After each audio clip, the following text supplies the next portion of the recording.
Hello mga ka-prince! Welcome back to our channel. For today's video, gagawa tayo ng ref magnet. Tapos made of siya, Sintra board. Based on personal experience po ito, and ang mga materials ko ay very limited pa. Kasi small business pa lang kami, and hindi po ito pang pro na video. Okay? Huwag kayong dyan.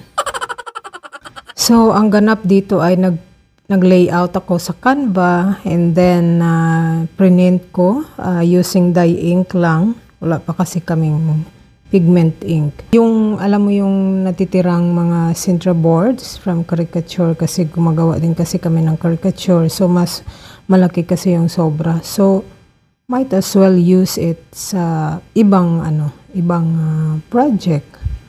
Ang height niya ay 3, and then ang width niya is 5 inches. So pwedeng-pwede yung mga sobrang Sintra board natin dyan. So print ko yung design sa photo sticker, tas nilagay ko na sa correct na size ng Sintra board. And then ngayon ang ginagawa ko is mineasure ko din yung ref magnet. And then, dyan ko ilalagay yung Sintra board na may picture na. So, pinil off ko lang yung papel, yung white na paper sa nakat ko na ref magnet. And then, dinikit ko yung Sintra board na may design.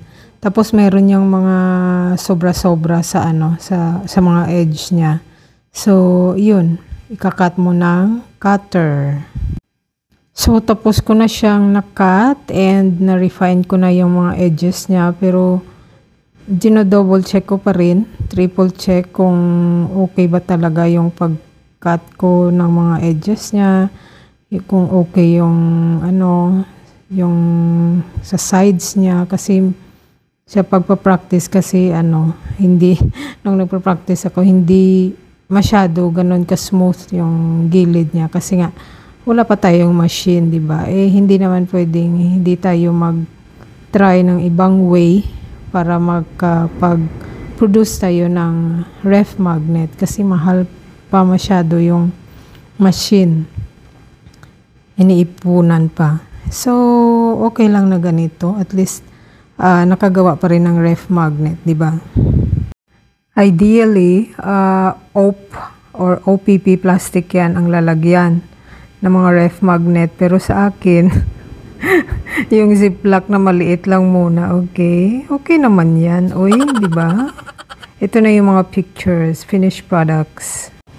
So, I hope may napulot kayong idea sa video na to. At kung wala, ay di bahala kayo dyan.